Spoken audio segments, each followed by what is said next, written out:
Mutual शब्द का मतलब है लोगों का एक साथ आना और फंड्स का मतलब है पैसे साथ में जमा करना। इसलिए म्यूचुअल फंड्स का मतलब है कुछ लोगों का अपने पैसे साथ में जमा करना, स्टॉक्स या बॉन्ड्स खरीदने के लिए, और कभी-कभी दोनों एक साथ। या फिर इसे ऐसे सोचिए, एक बेकर हजारों केजी का केक बनाता है। ये केक अलग अलग अंशों से बना है। ये हर अंश एक अलग स्टॉक या बॉन्ड है और ये सारे अंश साथ में मिलकर आपका पोर्टफोलियो बनाते हैं।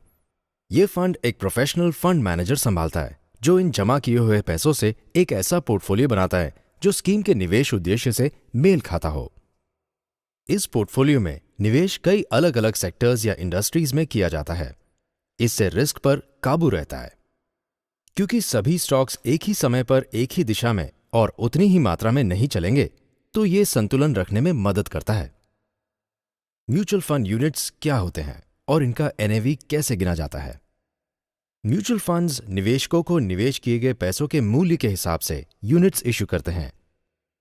म्यूचुअल फंड में निवेश करने वालों को यूनिट होल्डर्स कहते हैं। जब एक निवेशक किसी स्कीम में अपने पैसे निवेश करता है, उसे यूनिट्स दिए जाते हैं। हर यूनिट के मूल्य को एनएवी कहते हैं। ये एनएवी उस फंड के होल्डिंग्स में एक यूनिट के मार्केट वैल्यू पर निर्भर करता है। जब निवेशक उस फंड में निवेश करते हैं तो वो उस फंड के यूनिट्स को उसके एनएवी प्राइस पर खरीदते हैं। चलिए अब फिर से बेकर और उसके केक की तरफ चलते हैं।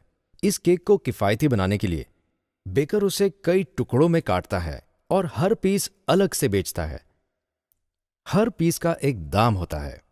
आप जितनी रकम देंगे, केक का कुछ हिस्सा उसके हिसाब से आपका हो जाएगा। एक निवेशक कितने यूनिट्स खरीद सकता है, ये दो चीजों पर निर्भर है: हर यूनिट का एनएवी और निवेश की कुल रकम। इसलिए स्कीम में हर यूनिट का एनएवी सिक्योरिटीज के मार्केट वैल्यू से स्कीम के कुल मिला के सारे नियमित खर्चे काटकर फिर उसे उस दिन के यूनिट्स की कुल संख्या से विभाजित करके मिलता है।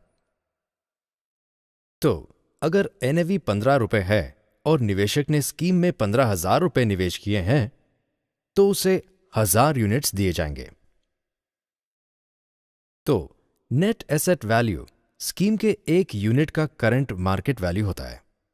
उदाहरण के लिए, केक का एक टुकड़ा ले लीजिए। हर टुकड़े में सारे इंग्रेडिएंट्स अलग अलग मात्रा में है। हर इंग्रेडिएंट का एक मार्केट वैल्यू है। केक में डाले सारे इंग्रेडिएंट्स के मार्केट वैल्यू को जोड़कर केक का एनएवी गिना जाएगा। पर एक चीज ध्यान में रखनी चाहिए कि ये वैल्यू हर रोज बदलती रहती है। क्योंकि सिक्योरिटीज का मार्केट वैल्यू रोज बदलता है, स्कीम का एनएवी भी हर रोज बदलता है।